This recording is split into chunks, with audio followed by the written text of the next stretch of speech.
The biggest myth in cycling right now is that e-bikes are cheating.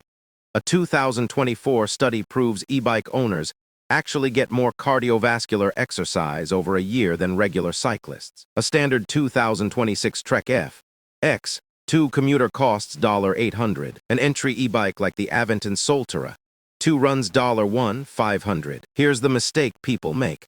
They compare e-bikes to regular bikes, not cars. A 10-kilometer commute on a regular bike takes 30 minutes and leaves you sweaty. An e-bike takes 20 minutes and you arrive fresh. Plus, e-bike commuters actually ride 3 times more often, ultimately yielding 85% of the cardio benefit. The true cost is staggering. Add $30 a year in electricity for the e-bike. A car commute costs roughly $4,000 annually. If you replace just half your driving, an e-bike pays for itself in under 6 months. But here is the brutal reality check for apartment dwellers. Regular bikes weigh 10 to 12 kilos. E-bikes weigh 20 to 25. Lugging an e-bike up 3 flights of stairs is miserable. Living in a walk-up. Get a regular bike. Have ground floor storage in hills. Go electric. For work clothes, a step-through like the specialized Turbo Vado 4.0 is $4,000 lifesaver. What about the long term? E-bikes have a massive hidden cost.